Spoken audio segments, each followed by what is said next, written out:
What's going on, everyone? Welcome to the Wednesday, June 28th edition of the MLB Sims video. I'm your host, Adam Scherer. You can follow me on Twitter at ShipMyMoneyDFS.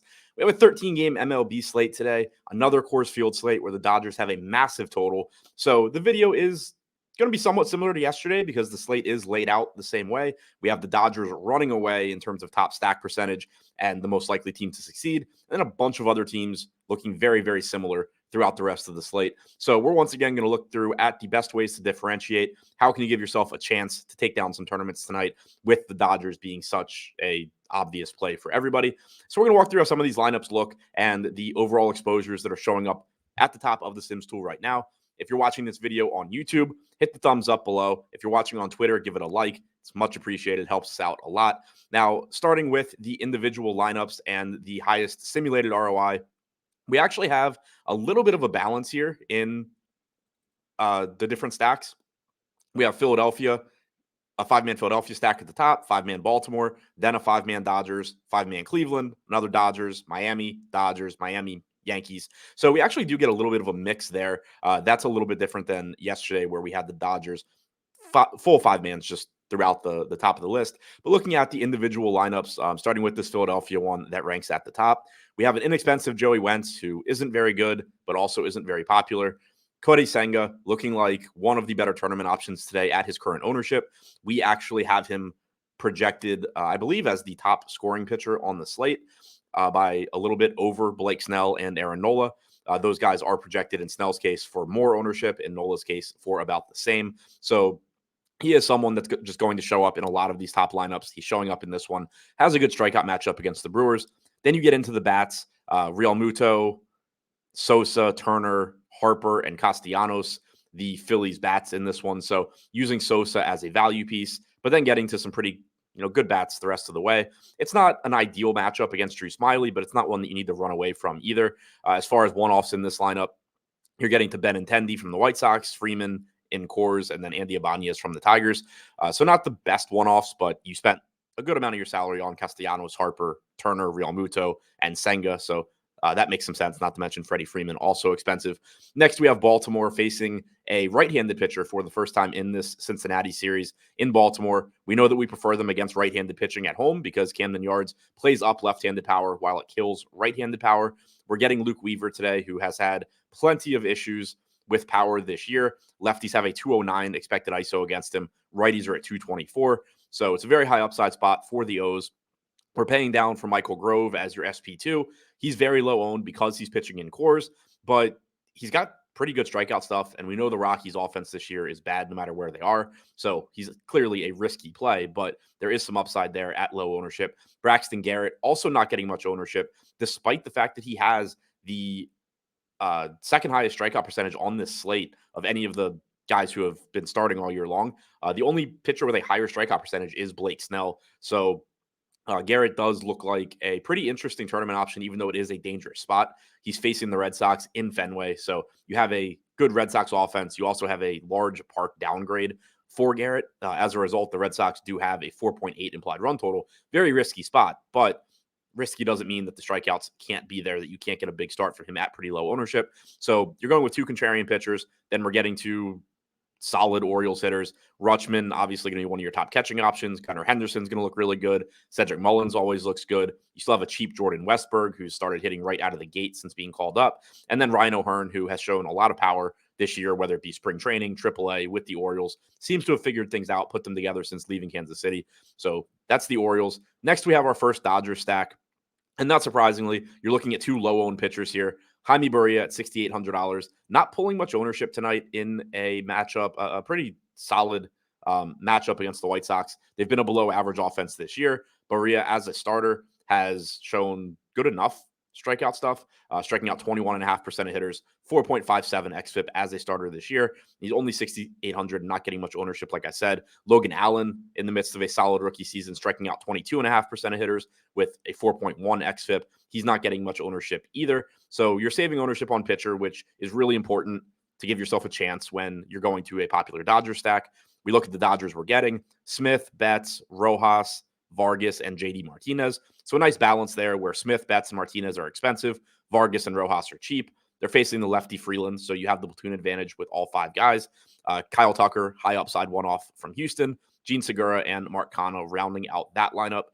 Cleveland, we have second in top stack percentage today. And our next stack up is Cleveland and the Dodgers. So that makes some sense. Again, we're going to expect to see low-owned pitching here. Logan Allen and Joey Wentz in this case. Smith, DeLuca, who's a value play from the Dodgers, assuming he's in the lineup.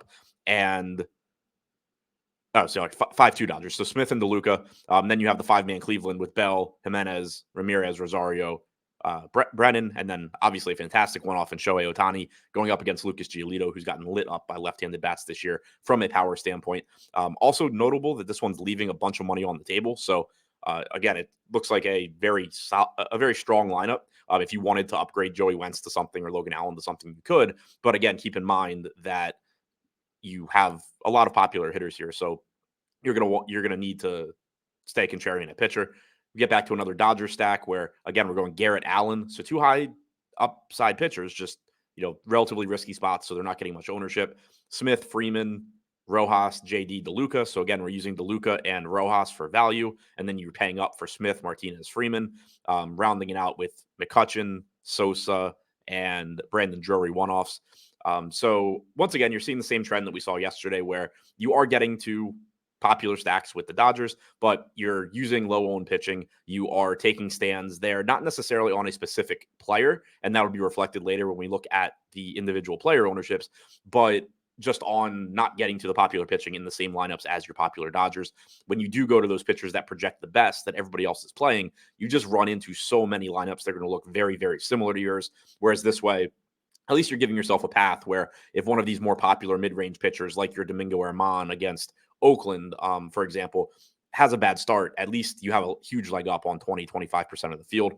Now, looking at the exposures for the top 150 lineups here from a stack standpoint, much like yesterday, the Dodgers just running away with it, 48%. So we have them projected for 21% aggregate ownership as a stack. We're coming in more than double that. Cleveland, I mentioned, we have second in top stack percentage. We're coming in a little bit over the field on them. And then you just get things really spread out here. Miami, Tampa, Yankees, Baltimore Mets, KC, Texas, just a bunch of other teams being mixed in. If you look at the individual players, we're once again getting to these Dodgers bats pretty much just straight across the board. You have Jose Ramirez mixed in here. Once again, coming in a bit higher than that 30% threshold that I talk about, but not too much higher. And, again, it is a different spot. It's still baseball. The Dodgers are still going to fail often, but probably like 80% of the time, but 20% of the time we have them coming in as the top stack today. Or 21% rather. So it does make sense that we're sort of breaking that 30% rule a little bit, and that it's working out that way. From a pitching standpoint, I mentioned that we have Cody Senga going under owned, so it's not surprising that he is showing up in 31%. Logan Allen, good mid-range play, not getting much ownership, or good mid-range pitcher, not getting much ownership. Not the best spot for him, and that's why you're not getting a ton of ownership. Or rather, I should say it's a good spot, but you do have workload concerns, sort of. Through 89 pitches in 4 innings last start. Got hit hard the start before that in 3 innings. But, facing KC, kind of surprised he's not getting a little bit more ownership. Giolito, we're coming in a little bit over the field there, 13.5% projected ownership, 20% exposure coming to Giolito. Dangerous matchup in a tough park against the Angels, but you do get somebody with legitimate strikeout upside that isn't quite as expensive as the Cody Senga, Aaron Nola, Blake Snell range. Snell and Nola in particular being the guys that the field is getting to. Braxton Garrett coming in well over the field on him. He's projected for 2% ownership. Smiley projected for 9%. We're getting 17. Wentz turning a 3% owned pitcher into 16. So what you're kind of seeing here is you're taking stands on this kind of range of low-owned pitchers as a whole. Getting 15 to 20% of any one of these guys isn't really going to kill you, but collectively, you're getting a lot of low-owned pitching, a lot of exposure going to low-owned pitching. We're coming in under the field on Blake Snell right now, 16%, with him projected for 26. Dane Dunning is the cheap pitcher du jour at 6,100 facing the Tigers, getting 22% ownership. We're only getting to about 8. Again, we're using Joey Wentz instead. We're using Michael Grove instead. Those are guys that don't project as well, but Dane Dunning's not a great pitcher, and you get a similar range of outcomes. Domingo Germán is the mid-range guy everybody's going to at 25%. We're only getting 8. He's the same price as Logan Allen, so we're using Logan Allen. He's $700 less than Garrett. We're using Garrett. He's $600 more than Smiley, so we're going to some Smiley instead. So it's really interesting. You can see that sort of broken down across the pitchers, how because we're going so heavily on popular offenses, the Dodgers in particular, but also Cleveland, it's forcing us into being willing to go to these low-owned pitchers. And that's why they're showing up so much. Now we can go back and also sort by win percentage, see how that changes things. Generally, it's going to flatten out our exposures a bit. So we'll select the top 150 lineups there, go into our stack exposures first. And just like yesterday, Dodgers go from 48% to 25%. So we're still getting a lot of them, but more in line with the field. Tampa Bay jumps up because they are expensive. They're a tough team to pair with the Dodgers. So in the previous set of lineups, you're not getting as much Tampa because you're getting more Dodgers. Now you take away some of those Dodger stacks, you get more very high upside Tampa stacks. They're relatively low owned. Contrarian. Cleveland comes down a bit as well. They're fifth now in exposure, whereas they were second before. Miami and the Yankees moved up a little bit. So you do notice things sort of flatten out here. When you look at individual player exposures, you get Michael Grove actually sorted by the wrong column. You get Will Smith at the top. So again, Dodgers bats, but now we're back to just shy of that 30% mark. Will Smith, Johnny DeLuca, Mookie Betts, JD Freeman, Vargas, all top owned hitters. Jose Ramirez fills in there as well.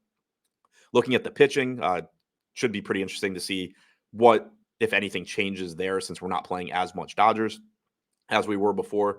So looking at the individual pitchers, we still have Cody Senga at the top at 26%. That's similar to where he was at. Giolito at 22% is similar. Still getting above the field on Garrett, Wentz, Allen, Smiley. Not by quite as much, but still under the field on Snell, over the field on Grove, under the field on Nola. So similar breakdown of the way pitchers are showing up. We're still under the field on a popular Dunning, on a popular Sears, on a popular Armand. So it looks like a slate where we're going to just be differentiating with these mid-range pitchers in particular, going to the lower owned, Garrett, Allen, Smiley type guys. And that makes sense. They don't project quite as well as the popular pitchers, but there's not that big of a difference. The range of outcomes is similar, and you're getting a really big ownership gap. So that's what we have right now in the MLB Sims tool. Very similar to yesterday, where you're still going to be getting to a lot of the popular Dodgers. I know they were underwhelming yesterday, but going right back to the well there, they are clearly the top stack on the slate, but you still need to find ways to differentiate, and being willing to be contrarian at pitcher in particular is a pretty easy way to do it. So that's all I have for you in this video. Hope you enjoyed it. Thanks for checking out. There will be a link if you're on YouTube. There's a link below to sign up and use the simulator tool on your own. You can simulate up to 2,000 of your own lineups and play the best ones in your contests. On Twitter, I will post the link below the video as well. Thanks again for checking it out. Good luck on your lineups and have a good rest of your day.